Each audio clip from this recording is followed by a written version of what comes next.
Every now and then, a firearm comes my way, and for some reason, I don't jump on the opportunity right away, and I let them sit, and then I kind of forget about them, and eventually they come back around. And honestly, I don't know why I slept on this gun, because I like Girsan as a manufacturer. I like their products.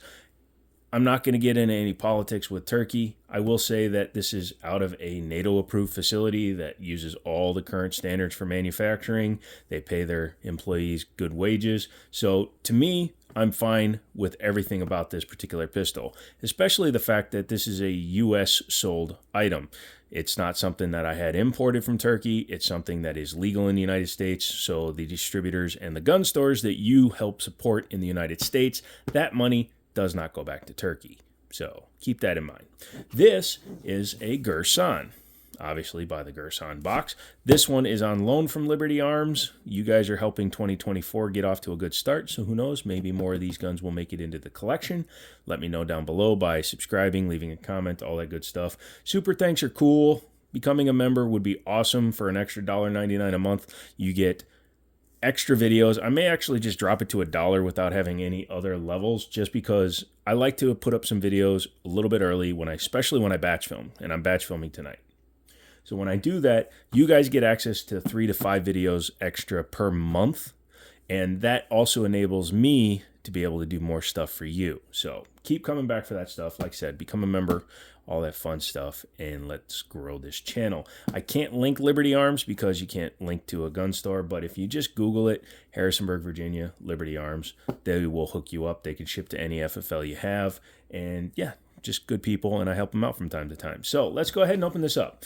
This is the upgraded version of the MC P35, basically the high power.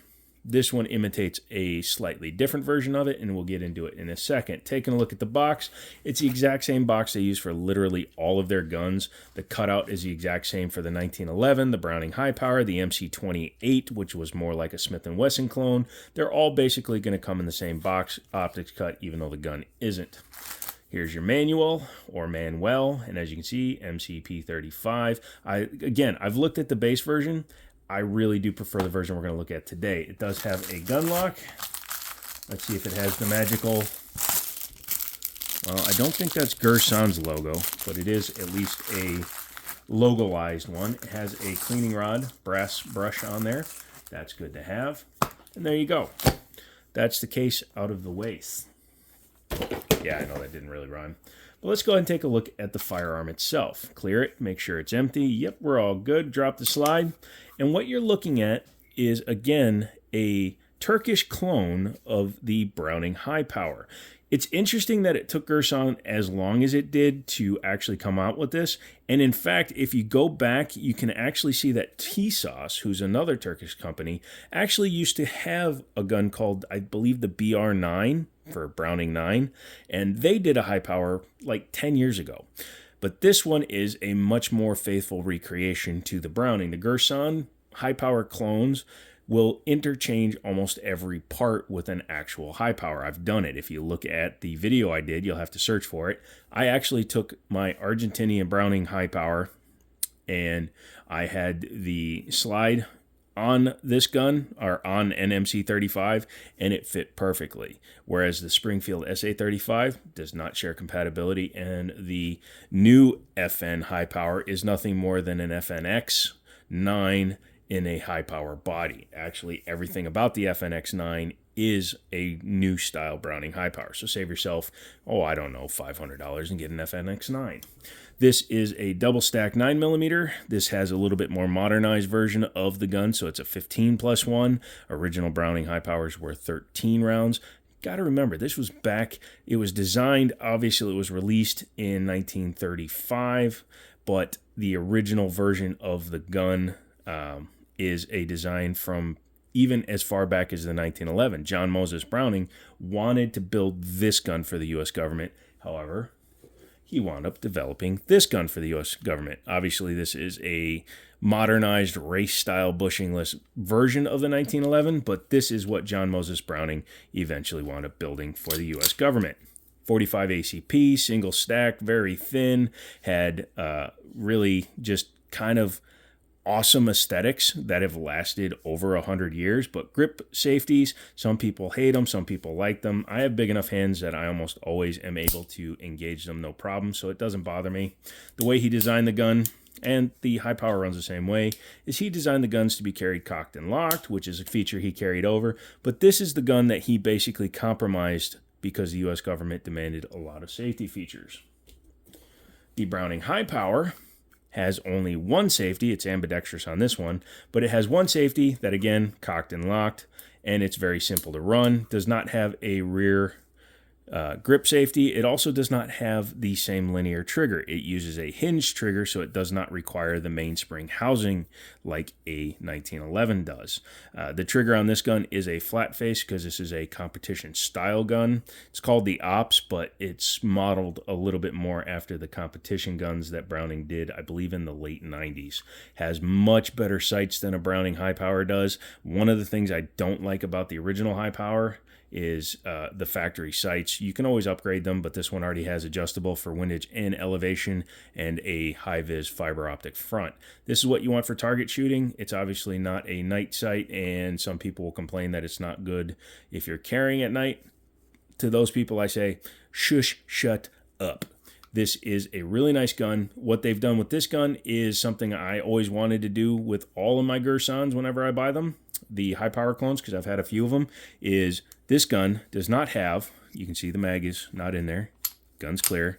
It does not have a magazine disconnect, which gives it a much better trigger feel because you're not defeating two different things. Also, you don't have to have the damn magazine in just to dry fire it. So yes, you can actually take this gun, sit at home, and dry fire it. Very nice. It has a rail on this one, so you can put a little bit of a light laser bazooka. It's only a 3-slot that's a little bit short. That's fine. There's plenty of lights that will work with that. The rounded trigger guard is a little counterproductive to a pick rail, but again, you'll live. It has a slightly enhanced magazine release, and because it does not have a magazine disconnect, it will eject the mags very well. The ambidextrous safety, this is something that was introduced in later Brownings, along with a skeletonized hammer and an enhanced beaver tail. Again, the competition style ones had this upswept beaver tail, whereas a standard one has just a normal truncated one. Extended slide lock slide release, which I do like. Go ahead and show you how well it works. This is a snap cap. Get yourself some snap caps. Snap caps definitely help. Also, not having nerve damage helps. But yeah, so as you can see, very easily cycles it in there. One difference from a 1911 also is the external extractor. Now, some 1911s have an external extractor, but most of them are like this gun, where it's an internal one, goes in through the back. That's your more traditional 1911 style. Also, the ejection port is quite different. It's almost CZ75-ish, although technically the CZ75 copied the Browning, whereas a 1911 has a much larger ejection port. Now, this is an over-exaggerated ejection port, because again, this is a race-style 1911. It's also my daily carry. But as you can see, yeah. There you go. Sorry. But yeah, the slide lock slide release is easy to hit. It's enhanced. I would have liked to see a little bit better shelf on the safety, but it actually keeps it out of the way of the slide lock slide release, which I like. Talk about the trigger pull real quick. Because it does not have the mag disconnect, it's a much, much better pull. It's still not great because it's not a real competition trigger. It just happens to be flat-faced. But I feel a little bit of the take-up. You can actually feel the entire gun kind of wiggle. It's a weird way of putting it, but if you pick one up and actually pull the trigger, it feels like the entire chassis is shaking because you're feeling the whole trigger bar move. But the pull itself comes back to almost 90 degrees and then just goes. It's about a 6-pound trigger, which is not terrible, but it's a little bit heavy in my opinion. But again, when you have an actual trigger bar, it's not unexpected. Reset is very light. I didn't even feel it. I barely heard it, and then it goes right into the next shot. Very, very, very decent. And since this is an all-metal gun, it kind of trips my triggery doodles because I like a full-size heavy gun. yes, I could live with something like a Springfield Echelon very easily. They're nice guns. I actually have to pick one up for the channel. This one is also on loan from Liberty Arms, but yeah, I prefer all metal guns. I prefer my heavyweights because this thing shoots like a kitty cat when you're shooting even 147 or 152 grain 9mm through it. Yeah. What do you say we take her apart? See, I just tried to drop the mag on it. The Browning takes apart differently from a 1911, which is fine. I'm going to call it the Browning from now on because this is based on his designs. Also, interesting fact, now that we're at 10 minutes, John Moses Browning did not live to see this gun released. He died before this gun was released. In fact, it was an FN designer that actually completed the design. However, he had all the specifications in place, and it uses all of his patented designs in it. So, yes, even though he wasn't alive for it, yes, even though somebody else finished it, it's still known as the Browning High Power. So you'll see you have two quite large notches on the slide. What you want to do, that's your safety spot. This is the spot you have to take it to if you want to take the gun apart because it locks the slide all the way back. Now, the easiest way to get the slide lock slide release out is to push up on it while pushing out because the design of it, it's going to grab the inside of the frame. So once you've done that, you can see it's pushed out to quite a bit. Go ahead and pull her out.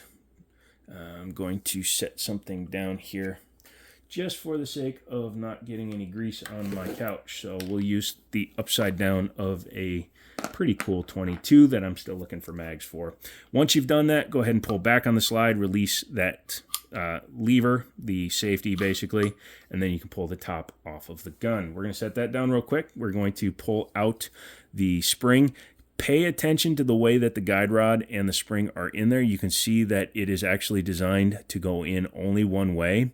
It is a different kind of link because the link is actually in the guide rod, not in the barrel like it is on a 1911. So you're going to pull it, drop it down, and you can see it's off center and it matches with the barrel. So don't lose that. Set that down. Your barrel comes out much like a Glock, even though, as you can see, it does use the locking lug style, which John Moses Browning is known for. Because it's a 9mm, it does have a ramp for the feed ramp. 45 does not require as much of a feed ramp. One thing that Girsan does, it puts a much more aggressive rifling pattern in their barrels than the standard gun ever did. Supposedly it helps with accuracy. And the more twist you can get and the better you can grab the round without slowing it down. I agree. The inside of the slide itself, as you can see, you got everything right back there. So that is a firing pin block. When you engage the safety, it defeats the trigger, but you also have the firing pin block because modern guns. When you import from another country, the more internal safeties, external safeties you have, the more lenient the government is in allowing your gun into the country. Very nice. And like I said, a real Browning will interchange all the parts. I've put a Girsan top on my Browning. I've put a Browning top on my Girsan before. Looking in here, again, all metal. This one is pretty nicely finished inside. It's obviously been test fired, but this is a brand new gun. Coming back here, you've got your firing pin block. When you actually engage it, that pops up. You got your ejector there. Yep, it's hard to see, but you can see you've got a lot of moving parts, which is why it's not quite as pure a trigger as a 1911, but it's also probably more than adequate for the 9mm cartridge. Pardon me. It's 1:30 in the morning. People keep walking around, so I keep having to wait longer and longer to film videos today. This one has some nice G10 style grips on it with the Girsan logo. This is on their match grade guns and their competition style guns, which this one is. I do like it. Very well put together.